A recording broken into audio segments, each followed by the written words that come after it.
All right. Hello, Austin County. Today I am here with Brenda Stewart with Raising Academic Performance, or RAP, which is actually located in Bellville. And we're glad to have you today. Well, actually, we're in Austin County. Oh. We are an Austin County-wide program. I just happen to live in Bellville. Gotcha. All right. Thank you for that correction. So we have it right. We'll start with what we always do, which is tell us a little bit about yourself. Who are you? How did you come to be with RAP?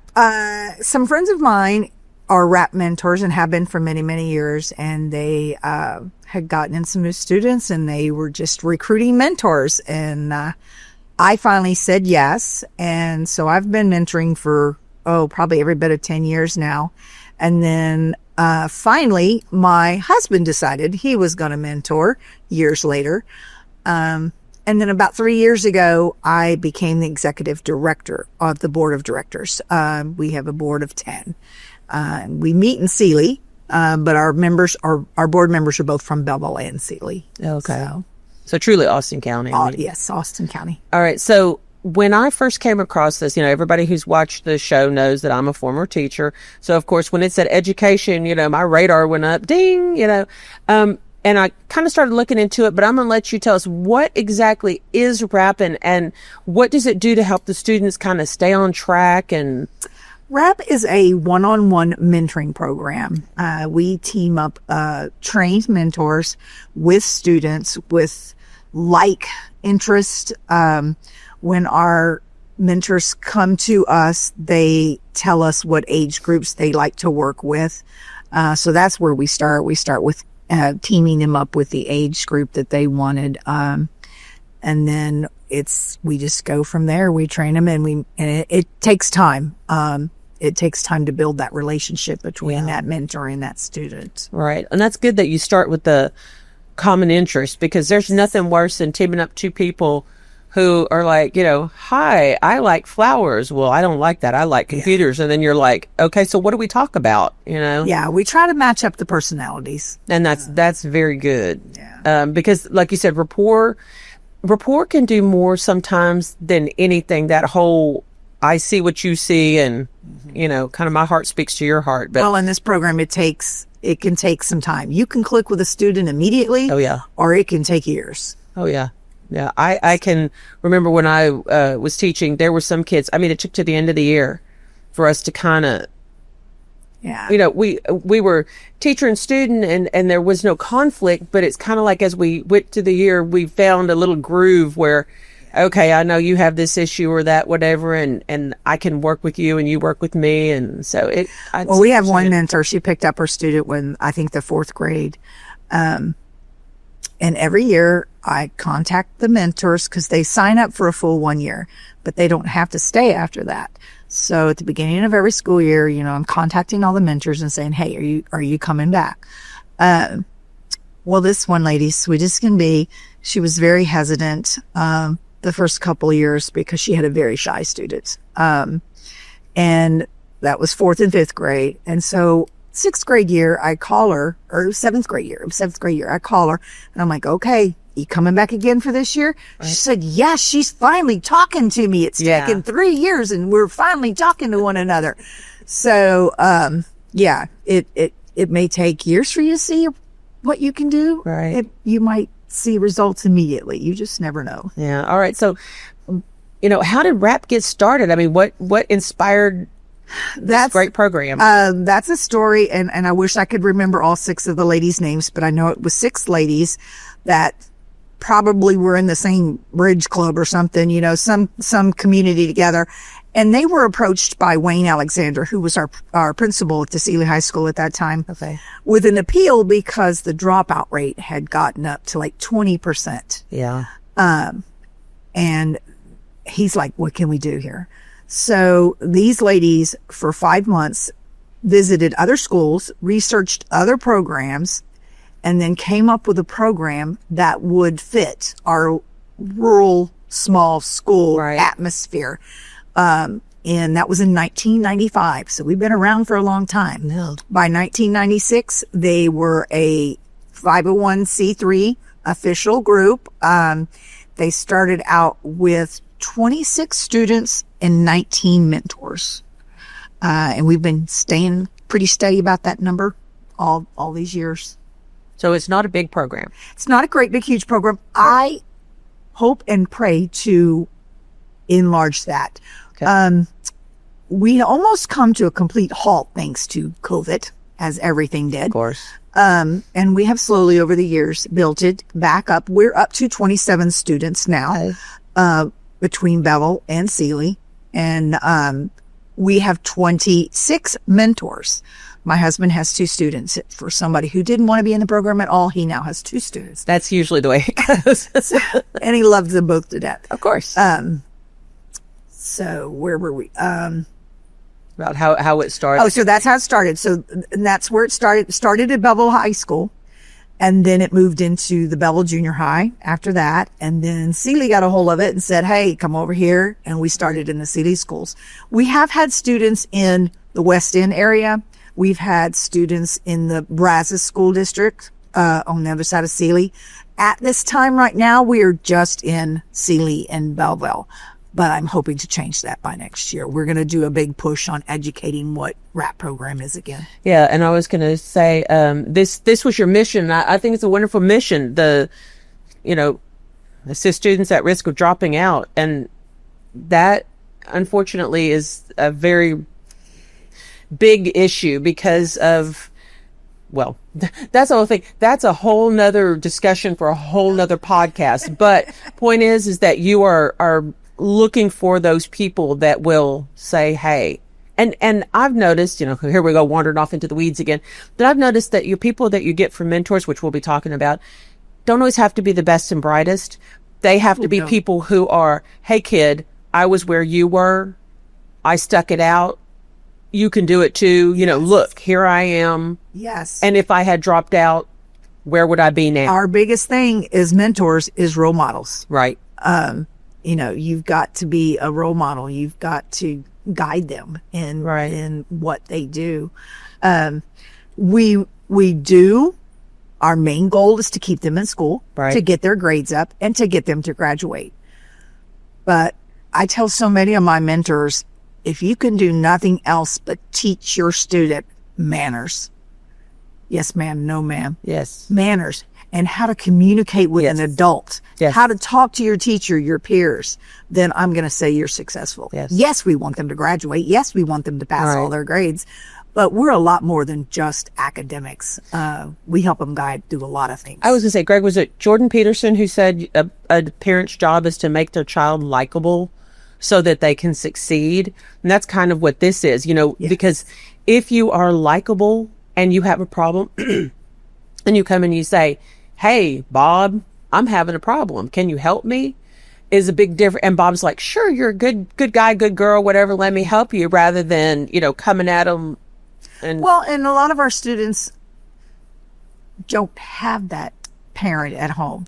They're raised by, whole nother story. They're raised by grandparents that are raising 4 and 5 kids, or they're old and tired. Yeah. And they're jumped back and forth between mom and dad, or, grandparents and moms. And, so our biggest rule is consistency too. I tell my mentors all the time, you don't have to go every single week, but you better notify that student of why you can't make it that week. Like when you're on vacation and stuff, let them know, hey, I'm going to be on vacation next week, but I will definitely be back the next week and I'll tell you all about it. They just need to know somebody's in their corner. Right. I would say I had a little one when I taught, and I was doing technology at the time. So I was in the computer lab, and I would be working at my computer, and I would feel a presence, and I'd look over, and there he stood. And I'm like, what happened? And it got to the point to where the teachers knew when he had an outburst and ran, he couldn't get out of the school, but he would wind up in my room. And so the thing is that he and I developed a rapport, and we talked about, why can't you do this? What do you have to do? And it's amazing to me. He was one of 2. I had another one years later. And they don't realize that if you don't like somebody, you do not have to act out. Because I told, one of the 2 boys that I was a big mentor to, told him, I said, you know what? You don't have to like your teacher. What do you mean? I said, but you have to be respectful. Yes. I said, that's the big difference. You don't have to like her, but you need to be polite. Yes. And that her program kind of sounds like a little bit like Big Brothers and Big Sisters. yeah, is that kind of what it's like? Yeah. Yes, we could probably be compared to that pretty much too. Yeah, but I think that's wonderful because, see, and it's funny. See, I'm learning as I'm talking to you because I got the feeling that it was more focused on academics, but it's actually the academics are a key component, but it's not more important, but it's just as important to teach them to be nice people. Everyday skills. I'm sorry. Remember the cards? Cards? Yeah. Oh, okay. Cards. There you go. Anyway, so the key goals, which I do not have, but they're basically teaching to be nice people and good stuff like that. Organization. We teach a lot of organization too. That's a big thing in the junior high years. The teachers try to teach them to keep their binders organized. Right. Oh, that was always been one of the biggest things with all of my students, is to keep your papers organized so that you can find them. My first student, he was junior high, and I got him in the 4th grade also, and I went up with him through junior high, and his grandparents, he was living with his grandparents, gave me permission to sign on to the parent portal. Okay. So each week before I'd go see him, I'd pull up his portal and I'd look at what was missing, what didn't get turned in. Right. And we'd get that binder out when I got to school going. And we would dig through it and we would find those papers and we would get them done and we'd get them turned in. All right. So it's just somebody who cares. Okay. All right. So now here's the big question is, how does RAP identify these kids? Well, that is done by the schools themselves. Okay. Our kids are referred to us by their teachers, their counselors, the principals, student staff, staff members at the school. Okay. That's how it gets started. They contact us. They refer the students to us. Okay. And then we get the parent permission slip signed. I don't have a lot of mentors in the background waiting for students. So usually when they tell me that they've got a student they're interested in, by the time we get a parent permission slip signed and back to us, I have hit the ground running and tried to recruit a mentor. Okay. Which brings me to my next question. What qualifications do you look for in your RAP mentors, and what sort of training do they get? Because, you don't want to just take Bob off the street. No, you don't. They do go through a training. We used to have a very formal training. When I first started, you'd come together, you'd spend an hour. But basically what they did was read the manual, the training manual, word for word. So somebody with a lot of different hats on, I'm very respectful of people's time. Right. So I email the training manual to them. Gotcha. And we do our training over the phone. And, I go over the main points of what a mentor has. They ask questions. I cover the really important stuff about the safety and if your student tells you he's going to burn the school down, right, you got to go tell the teacher. You got to go tell the counselor. For the most part, we're very confidential, but when it comes to stuff like that. And then every year we have lunches where we bring in more training. We bring in a speaker. And all year long, I'm always looking for training pamphlets or reports or, stuff online that could help them be a better trainer. But the most part is the support amongst the mentors themselves. Okay. The mentors and the board of directors. If there's a problem of any kind whatsoever, they can call any of us and we can walk them through it. And they can volunteer anytime during the year? Yes. I take new mentors all year long because I get students all year long. Okay. That was what I was going to ask. Yeah. I've had a student that moved in mid-year. And he was just having a hard time adjusting to a new school. Moved from mom to dad, new school, right, city to little bitty town.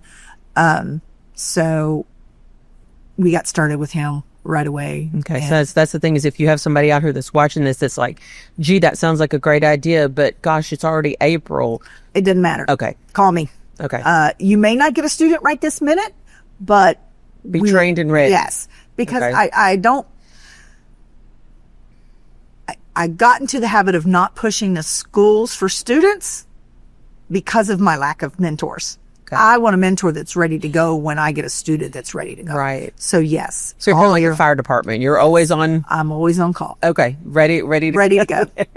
All right. And we kind of talked about the matching process, but do you have, like, if you're a mentor, do they have a survey or whatever that says, what are the things that you like? And do you do that with the kids? So you can see, Yes. you know, Yes. this one likes We have, comic books. our mentors have a form. It's a real simple form that says what their hobbies are, where, you know, what were their careers? Do they have students? What were their other past volunteer operations?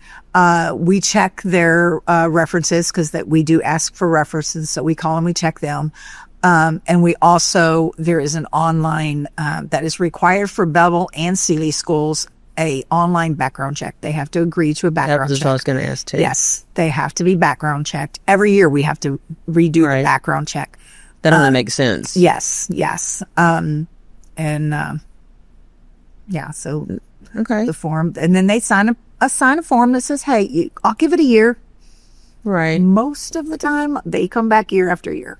Right. Well, and if they have the heart to do that, that's, you know, well, and okay. So that kind of leads me to the thing of like, we talked before we started, you were talking about not having enough mentors. And so we know, obviously, Austin County, there's your charge, get out there and volunteer. But are there any other obstacles that you've had to overcome? Because I know, let me pull up my thing here. I know you guys have well, first of all, you do go out to the schools. You talked about that. Yes. And I am open to doing, this particular fair was right at the beginning of the school. It was in Sealy. They also gave out backpacks and stuff that day. And I was the very first person in line. So I was able to talk to all the parents.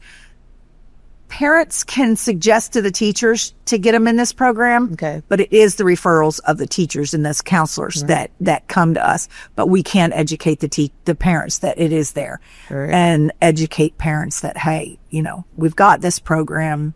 Would you like to help out? And that's what I did there. I handed out information about what a mentor means and what do you have to do to get started. I was saying that's good. In any of the people who are administrators at the schools, let them know that, you know, hey, you can. Yes. And we'll have all your contact information at the end, which made me want to bring up this. I'm kind of ping-ponging a little bit, but it's going along. This is your website, rapmentoring.org. And the thing is that you have, you know, if you want to be a mentor, it tells you, you know, what you do and don't do. Well, wait a minute. My thing's going crazy here. Well, I have to apologize. I have a board member who has been fighting to get this website back up and running, and she has, bless her heart. And I am more okay with Facebook keeping information up. Long story short, if you're interested in being a mentor, go to the contact, fill it out. Yes. And you will take it from there. I will take it from there. But and my information is on our Facebook page too, and it's there too. So which is of course has left. That's what I love about Facebook. It times you out. So okay, and yeah, there's yes, there that is. Yeah, there's your information, and you can reach me at any time. Okay. I am. Yeah, and it has events, media, about. There it is. That's what I want. About. I can find it. Yeah. Yeah. I wish Facebook was a little more user friendly too. All right, now don't get us in trouble. I know.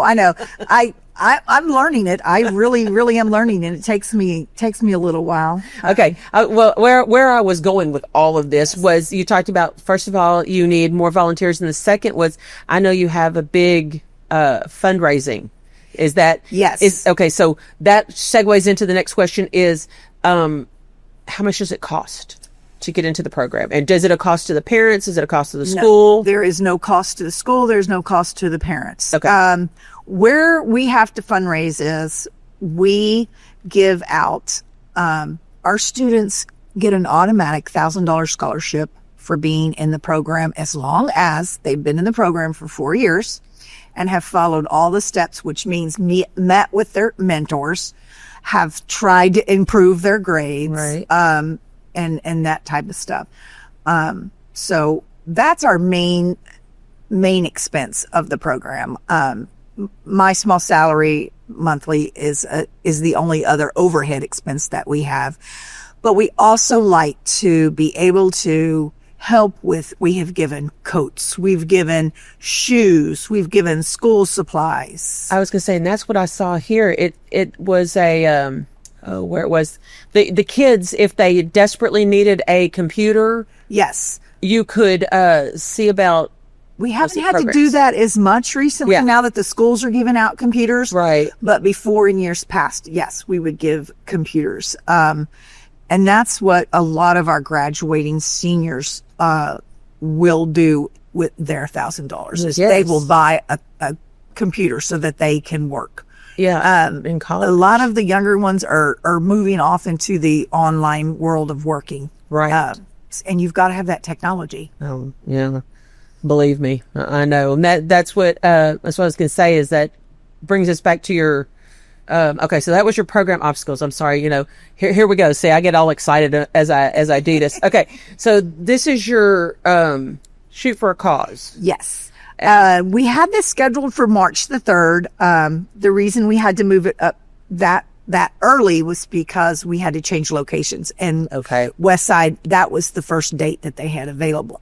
Well, we got closer and closer to it. It was conflicting with everything. So, Westwood, bless their hearts, they said, hey, we got another available time, September 6th. Do you want to move this? So we changed the dates on all the signs and we are moving it. This is our only fundraiser, big fundraiser that we have. It's annually every year. If you're not familiar with skeet shoots, you go out there and you shoot those little clay birds that they throw up in the air, and you try to shoot as many as or more than anybody else. And we give these wonderful buckles out.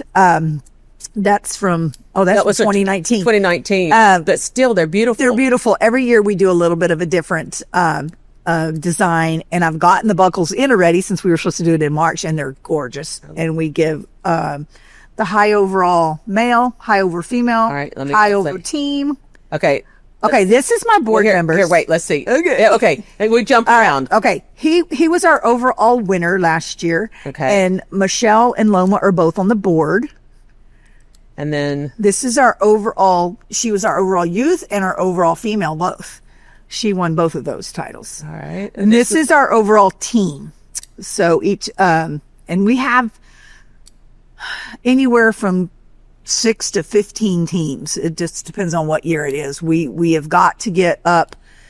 That's the thing about West Side also. They have a minimum of 40 shooters. So Okay. we have to get up to that, or you have to pay for it. So Okay. we're really trying to get a time frame where all of our shooters can make it. Right. We have people that come year after year after year. Right. And we were going to lose some on the March the 3rd. That's why we had to change it. But Okay, well, you do what you got to do. Okay, Yes. sorry. So here, who are these? okay, these are my individuals? board members here. We'll start with the one, Miss Loma and Michelle. Here, okay. That's Loma and Michelle. And that's Mary and me. Oh, and apparently Badger. Apparently that was, and my, Bernice. And that's Pat. And Randy is our treasurer. Okay. And tell us the dog's name again. That's Badger. Okay. Yeah. Very important we know who Badger is. He's a mess. He's a Jack Russell. He's full of energy now. I'm not sure why I had him. I must have just got him, and that's why he's with me. All right. So obviously here we have people that can. These are our sponsors. Okay. Yes. We have different levels of sponsorship for the event, where you can be 3,000, 2,000, 1,000. Can you go back to that sign? I'm sorry. I do this every year and we've changed it a little bit. Okay. Yes.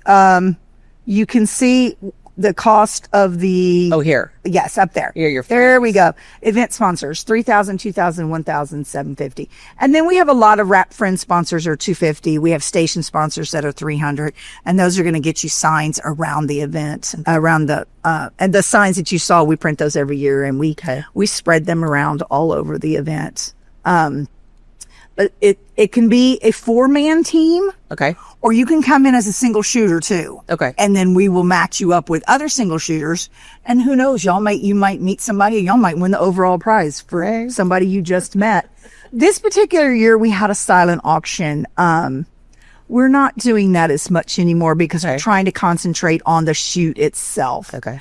But we do serve a meal that day. Well, you see what I was so interested in was Mr. Hobson, bless his heart, he's cooked for this event for so many years. And that particular year, he was cooking these chickens as we were shooting, and then we auctioned those chickens off. And they were so good. I can only imagine. Because you're out there smelling it. So when we went to do in the auction, they went pretty high. I was going to say, and this is off the subject, but there is nothing better than an old country man and a barrel barbecue. Yes. I mean, you cannot beat it. Yes. Okay. We're a little, here, this year, we go a little more low key, like sausage. Right. Sausage and sauerkraut sticks, or I think we're doing brisket tacos this year. Oh, well, you're still speaking my language. You can guarantee it's going to be good cooking, and there's going to be homemade cookies and all that fun stuff. This was out at Texas Premier, but Texas Premier is not holding the smaller shoots anymore. Okay. So that's why we moved over to West Side. All right, let me see. In Palacios. And that was all I had there. But that's, like I said, we'll link your, information on the shoot again. Okay. I'm sorry. I get all excited. All right. So having done there, businesses, people who want to help sponsor anything like that, what do they do? Do they just contact you? They just contact me. I can send them a form on what level they want to sponsor, and, they give me their logos and that type of stuff, and then we put it out on Facebook. I was gonna say, but you take sponsorships all year long, correct? Yes. So it doesn't have to just be for the shoot. Say somebody's like, I don't want to sponsor the shoot, but I want to donate a laptop or books or pencils or. We do accept all of that stuff. Okay. We've kind of gotten away from not having to supply so much school supplies because there's so many wonderful organizations around town that are doing the school drives. Right. But yes, if our students need something, we make sure that they get it. And that's where the financial help is so important. Okay. And I noticed when I was looking at the, at the website, again, I saw, different things, and it was talking about, encouragement and stuff. And on the Facebook page, what other programs, like, do you run parallel? You're mostly mentorship with, focus on education, but do you do any other? We help support the schools in their yearly, you've probably heard of Red Ribbon Weeks. Right. It's a whole week of educating on bullying and drug awareness and that type of stuff. We do support the schools. We give donations to the schools, for those to help support those events. So is that you truly are, all about the schools. I mean, yes. We want to make, a good relationship with the schools. We want to be partners with the schools, not come in and tell them how to do things. We're partners. Which leads me to my next question. Dropout rate. What kind of success have you guys had? We have not really been able to, or I'm not saying be able to, we have not kept those statistics. I can give you a suggestion of last year. We had one student who graduated. We had another student that had been in the program for years. And the mentor had a lot of trouble. And this young lady chose to quit a month before graduation. Even though we were going to, offer her the scholarship, there still just wasn't anything we could do. It was a family situation. And she was just going. She was gone. I was going to say, so it's like anything else. You're doing the best you can. We do the best we can. But we had a student graduate last year. We've got a student that will graduate this year. And then next year we have 3 students that will be graduating. So the program is building up. And like I said, we're doing a rebuild from COVID. Right. So of course, everybody is. Yeah. Okay. So, you're moving along. Do you have any plans for, big plans for expansion, new things, or since you're still rebuilding your? Yeah. My biggest goal right now is just to re-educate all the schools. We have so many new teachers. We have new counselors. Yes. I think every time I go into the Sealy schools, I'm meeting somebody new over there and in Bellville too. So we need to re-educate. We need to teach everybody what our program is all about. I was to say, and what's bad is you have teacher turnover as well. Especially it seems at the smaller schools, they come, they get their feet wet, and then they want to go to the bigger schools. And so that's what a lot of people don't understand is that, you know, you're not fighting a losing battle, but you are an uphill battle. Yes, it is an uphill battle, but we are going to really do a hard push. I've got emails into both of the superintendents from both school districts. I would like to be able to attend like one of the teachers in service days, or invite the teachers to one of our luncheons and just educate them on the program. I was going to say, like I said, having been a teacher, I would have loved something like this, because unfortunately, the schools are overwhelmed. Your counselors no longer counsel. I don't know if you know that. They don't. All they do is testing and data and, you know, all that stuff. There's no, hey, Susan, you know, little Johnny's having a problem. Can you talk to him?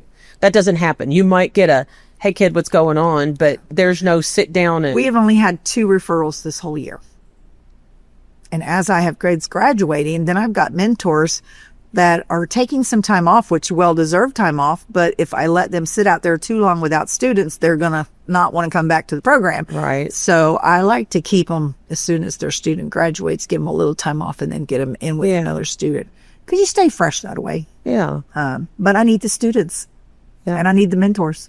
Well, we'll see if we can't help you with that. Okay. And I like I said, I think it's an amazing program, and I am glad you came, because truly I thought it was more or 90% academic, 10% other, but it's actually kind of the other way around. Yeah. I'm teaching my junior this year how to drive. Oh, because God bless you. She lives with her grandmother, and her grandmother's car is always broke. So I said, hey, okay, let me tell you a little background about my student. She came when she was a freshman, bounced through a foster home, back to grandma. And her freshman year and her sophomore year, she made decent grades. She's a good student, but she missed so much school. Right. Because if she missed the bus, she'd have no way to get there. Grandma's car doesn't work. So over her summer of after her sophomore year, her grandmother and I and her teachers, we all talked about it. She chose to go homeschool and is loving it. Because like I said, her grades were always good. Her problem was actually being able to get to school. In the school. And she loved learning, but she could really care less about extracurricular activities. Right. So, but I still meet with her once a week. Some days we practice driving, and some days we just go to the coffee shop and practice talking, because she's very shy. And I know everybody. I talk to everybody. So they're, again, an example of how to talk to people in public. So. Okay. Last question before we wrap this all up. Do your mentors stay in touch with their kids after? Oh, yes. Okay. Oh, yes. So these are like lifelong connections. Yes. Yes. We had one of the original board members, and I am so sorry, I'm going blank on his name right now, passed away last year at a high age. I mean, like in his 90s, and his rap student came to his funeral. Oh. And it was pretty moving. So, I mean, it can go on and on. Good. Yeah. I can say personally, I've heard from both of my first students. I'm on my third one, and they'll call me every once in a while. I was to say, you say, oh, it's only 3, but that's you're basically making a year's commitment. This is not just This is not 9 months, and the kid goes away. This is 12 months. You try to keep them. You try to stick with them until you can get them graduated. Awesome. Well, I super appreciate you being here. Like I said, this has been amazing, and we will hopefully have you back. And we're going to link all your information at the end so that people can find you. So get ready for your phone to start ringing off the hook. And I would love that. I would love that. All right. Well, Austin County, you know what you need to do. Get out there and be a RAP volunteer. And I guess that's it for this time, and we will see you next time. Please don't forget to like, subscribe, and share our YouTube page. And until next time, keep smiling.